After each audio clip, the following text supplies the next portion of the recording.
जय हिंद दोस्तों, कैसे हैं आप सभी लोग। आशा करता हूं आप सभी ठीक हो, स्वस्थ होंगे और मौज कर रहे हो।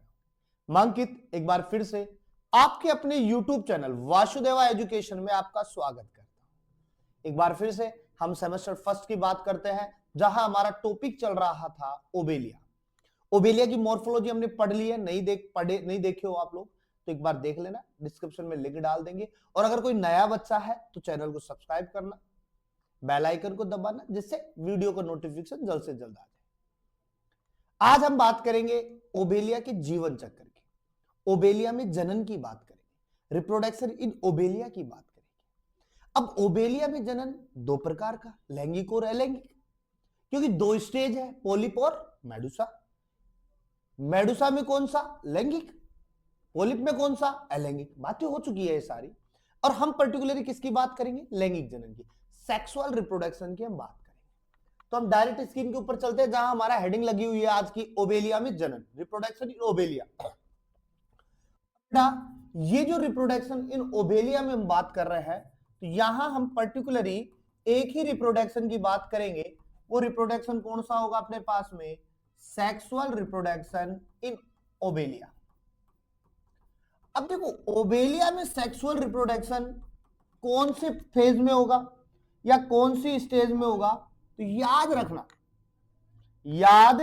रखना यहां हम लिखेंगे मेडुसा में स्थित कौन सा जनन, सेक्सुअल रिप्रोडक्शन। जबकि एसेक्सुअल किसमें होगा बेटा, चले जाओ पीछे, पोलिप के अंदर। ठीक है, सेकंड बात, ये कैसा जीव होगा बेटा, एक लिंगी। कैसा जीव होता है, एक लिंगी जीव होता है, यूनिसेक्सुअल होता है।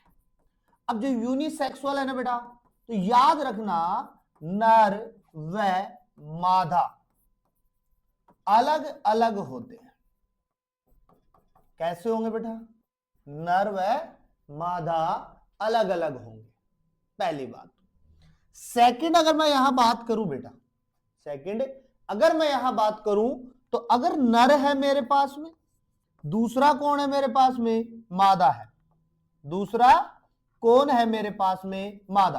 तो यहां हम एक लाइन लिखेंगे, युग्मक निर्माण की प्रक्रिया, युग्मक निर्माण की प्रक्रिया देखो नर में भी होगी, और same as it is line कहां भी होगी, मादा में। नर में भी युग्मक निर्माण की प्रक्रिया होगी और मादा में भी। तो अगर यहां हो रही है ना युग्मक निर्माण की प्रक्रिया, तो क्या बनाएगा, शुक्राणु। यहां क्या बनाएगा बेटा, अंडाणु। क्लियर बात है। अब ये जो शुक्राणु बनेंगे ना बेटा, ये जो शुक्राणु बनेंगे अपने पास में, तो याद रखनी है आपको कि ये जो शुक्राणु बन के आएंगे, ये बनेंगे बेटा शुक्र जनन के दौरान। किसके दौरान, शुक्र जनन के दौरान। जबकि अंडाणु कब बनेगा बेटा, अंड जनन के दौरान। किसके दौरान बनेगा बेटा, अंड जनन के दौरान बनेगा। क्लियर बात है। एक चीज और, यहीं पे अगर हम बात करें, तो यहां हमारे जनन ग्रंथियां पाई जाएंगी, 4। कितनी जनन ग्रंथियां पाई जाएंगी बेटा, 4 जनन ग्रंथियां पाई जाएंगी। और बेटा ये 4 जनन ग्रंथियां है ना, ये कहां पाई जाएंगी, तो आपको याद रखना है यहां पे कि ये अवछत्र सतह पर पाई जाती है। कौन सी सतह,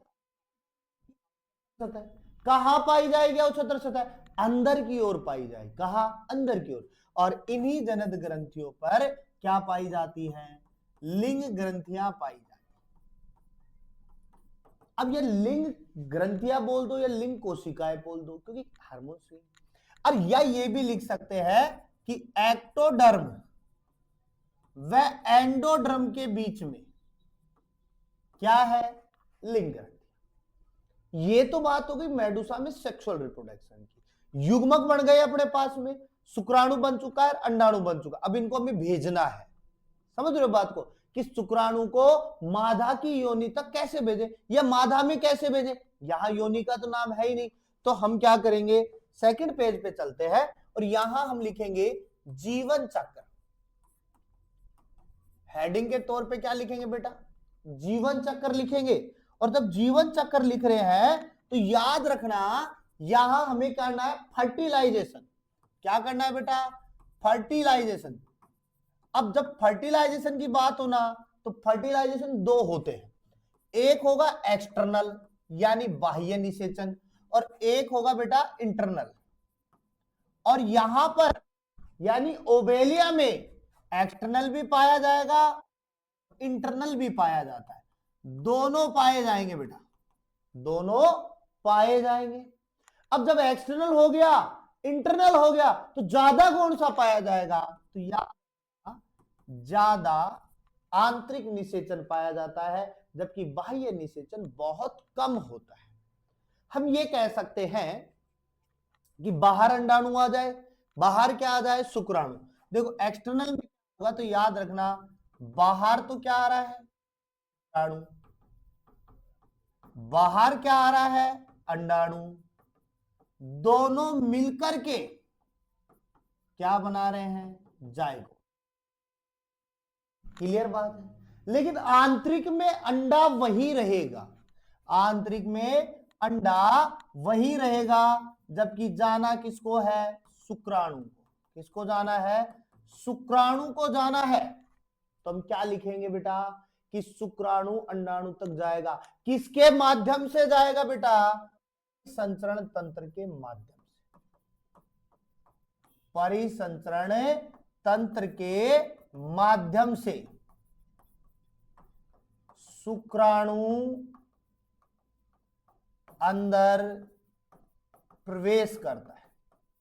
ये लो बेटा, अब याद रखो स्पर्म गया प्लस में कौन गया, ओव्यूम गया, दोनों मिलकर क्या बनाएंगे बेटा, जायगोट, दोनों मिलकर क्या बनाएंगे, जायगोट। अब जायगोट में क्या होगा, विभाजन, विभाजन को क्या कहेंगे, क्लीवेज। तो यहां हमने एक डायग्राम बनाया है, इस डायग्राम के माध्यम से इसको समझते हैं। तो देखो इसको समझे उसके लिए हम एक एक लाइन को, एक एक डायग्राम को डिफाइन करेंगे। ये मेरे पास में फीमेल, ये मेरे पास में कौन सी मेडुसा हो गई, मेल मेडुसा। कौन सी मेडुसा, मेल मेडुसा। ये तो फीमेल पोर्शन हो गया और ये मेल। तो मैंने यहां लिखा फीमेल, यहां क्या लिख रहा हूं मैं, मेल। आपको भी पता है, मुझे भी पता है, फीमेल हमें क्या दे रहा है, एग। फीमेल हमें क्या देगा, एग। मेल हमें क्या देगा, स्पर्म दे रहा है, स्पर्म। ये वाली जो संरचना है ये किसकी है, स्पर्म की। बीच में एक गोला सा बैठा हुआ, ये किसकी है, अंडाणु। दोनों आपस में क्या होंगे, मिलेंगे। अंडाणु वही था, शुक्राणु गया, मिलन हुआ, मिलन के बाद क्या बना रहे हैं बेटा, जायगोट। क्या बना रहे हैं, जायगोट। ये जो एक संरचना मिलकर बनी है ये क्या है, जायगोट की। अब जायगोट में यहां पर क्या होगा, क्लीवेज। क्या हो रहा है, क्लीवेज। क्लीवेज को क्या कहूंगा हिंदी में बेटा मैं, विदलन।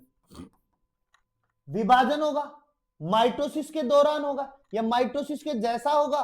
तो एक कोशिका में एक बार करेंगे तो 2 सेल, 2 बार करेंगे तो 4 सेल, 3 बार करेंगे तो 8 सेल, 4 बार करेंगे तो 16 सेल। बढ़ती जाएंगी ना अपने पास में, और बढ़ करके ये जो संरचना बनाएंगी 4 सेल स्टेज की, जिसे हम मोरूला कह देंगे। क्या कहेंगे, मोरूला कहेंगे या तूतक कह देंगे। अब इस तूतक में एक गुहा बनेगी, इस मोरूला में बेटा क्या बनेगी, गुहा बनेगी, और इस गुहा को हम क्या कहेंगे, ब्लास्टूला कहेंगे। क्या कहेंगे, ब्लास्टूला कह देंगे उसको हम, क्या कहेंगे, ब्लास्टूला। अब ये ब्लास्टूला धीरे धीरे धीरे धीरे एक और स्टेज में बदलेगी जिसे हम गैस्टूला कहेंगे। क्या कहेंगे, गैस्टूला। अब गैस्टूला जो होगी ना वो अंग बनाएगा। क्या बनाएगा, अंग बनाएगा, या हम कह दे एक मध्यवर्ती लार्वा अवस्था का निर्माण करता है, जिसे हम कौन सा लार्वा कहेंगे, प्लेनूला लार्वा कहते हैं। तो ओबेलिया में कौन सा लार्वा बनेगा, याद करना, ओबेलिया, ओबेलिया लार्वा कौन सा रहेगा बेटा, प्लेनुला। ये एक नंबर का क्वेश्चन हो गया। ओबेलिया लार्वा कौन सा होगा, प्लेनुला लार्वा। ये प्लेनुला लार्वा हो गया। अभी क्या कर रहा है, ये फ्री स्विमिंग कर रहा है, घूम रहा है, फ्री यानी मुक्त, स्वतंत्र, घूमो, जहां जाना चाहे वहां चले जाओ। अब जाने के बाद में फिर ये क्या करता है, एक दीवार चुनता है, एक चट्टान पकड़ता है, एक आधार पकड़ता है और वहां जाकर के चिपक जाता है। क्या हो जाएगा बेटा, चिपक जाता है। और ये प्लेनुला लार्वा जो है वो एक किसी भी दीवार से जाकर के सेटल्ड हो जाता है। सेटल्ड होने के बाद में यहां परिपक्वन होगा और ये परिपक्व होने के बाद में यंग पोलिप का निर्माण करेगा। किसका करेगा, यंग पोलिप का। पोलिप से क्या बनेगा, डेवलपिंग यंग, या से फिर अपने पास में एक पूर्ण रूप से ओबेलिया का निर्माण हो जाएगा या पोलिप का निर्माण हो जाएगा। हम ये भी कह सकते हैं कि हाइड्रा के समान कुछ संरचना बनाता है जिसे हम कहते हैं हाइड्रूला। क्या कहेंगे, हाइड्रूला कह देंगे। अच्छा एक चीज और सोचो, अब यहां पर जब हमने मेडुसा लैंगिक स्टार्ट किया तो लैंगिक से हमारे पास में क्या बना बेटा, लैंगिक से हमारे पास में किस में जा रहे हैं, अलैंगिक में जा रहे हैं। फिर अलैंगिक से किस में आएंगे, लैंगिक में। तो याद रखना कि ये जो मेडुसा है, ये जो मेडुसा है ना, ये तो क्या बनाएगा, पोलिप, और ये जो पोलिप है ये क्या बनाएगा, मेडुसा। ये क्या बनाएगा, मेडुसा। मेडुसा से जब पोलिप बनेगा तो रिप्रोडक्शन कौन सा होगा, सेक्सुअल। और पोलिप से जब मेडुसा बनेगा तो कौन सा होगा बेटा, एसेक्सुअल। समझ रहे हो बात को। हम ये भी कह सकते हैं कि यहां दोनों प्रावस्थाएं साथ चल रही हैं, एकांतर क्रम में चल रही है, एक के बाद एक, पहले पोलिप फिर मेडुसा, फिर पोलिप फिर मेडुसा। समझ रहे हो बात को। देखो अपने पास में क्या था, अपने पास में बेटा क्या है, पोलिप। पोलिप से मैंने क्या बनवाया, मेडुसा। फिर मेडुसा से मैं क्या बना रहा हूं, पोलिप। पोलिप में क्या बना रहा हूं बेटा, मेडुसा। समझ रहे हो, जनन काम कर रहा है, एसेक्सुअल। यहां कौन सा जनन काम कर रहा है, एसेक्सुअल। अब मेडुसा से जब पोलिप बना रहे हैं तो कौन सा जनन काम कर रहा है, सेक्सुअल। लेकिन फिर पोलिप से मेडुसा में तो कौन सा काम एक कर रहा है ना, पहले पोलिप, उसके बाद फिर पोलिप फिर मेडुसा। अब याद रखना, हम ये भी कह सकते हैं कि ये पीडी एकांतरण के अंतर्गत देखा जाता है कि एक के बाद। लेकिन पीडी एकांतरण हम किसे कहेंगे, जिसमें अगुणित हो और अगुणित के बाद में द्विगुणित हो, और गुणित के बाद में फिर क्या हो बेटा, फिर अगुणित के बाद में क्या हो, द्विगुणित। तो ये तो क्या है, पीडी एकांतरण। लेकिन यहां ऊपर देखते हैं तो उल्टा चल रहा है। पोलिप क्या है, द्विगुणित। पोलिप भी क्या है, द्विगुणित। मेडुसा भी क्या है बेटा, द्विगुणित। फिर पोलिप पे आते हैं, ये भी क्या है, द्विगुणित। फिर पे आते हैं, ये भी क्या है, द्विगुणित। तो दोनों प्रावस्थाओं में द्विगुणित ही चल रही है। एकांतर क्रम तो चल रहा है लेकिन दोनों द्विगुणित में चल रही है। तो ऐसी प्रावस्थाओं को हम क्या कहेंगे बेटा, सर्मेकांतरण। एकांतरण ना कह करके या पीडी एकांतरण ना कह करके हम इसको क्या कहेंगे, सर्मेकांतरण। देखो मैं यहां लिख रहा हूं, सर्मेकांतरण। तो याद रखना, ओबेलिया को पीडी एकांतरण ना कहकर हम क्या कहेंगे, सर्मेकांतरण कहेंगे। और इस प्रकार से मेडुसा और पोलिप का निर्माण होता रहेगा। समझ रहे हो बात को। और यहां हमारा जनन भी कंप्लीट होता है। अगर क्वेश्चन आएगा तो 15 में आएगा, उससे कम में नहीं आएगा। पूरे 15 नंबर देके जाएगा, विथ डायग्राम बना के आना है। ठीक है, तब तक के लिए आप इस वीडियो को शेयर कर दो, जितने लोगों तक पहुंचा सको पहुंचा दो। बाद में मिलते हैं हम एक नए वीडियो के साथ में। तब तक के लिए आप मुस्कुराते रहो, और मुस्कुराना जीवन में बहुत ही जरूरी है।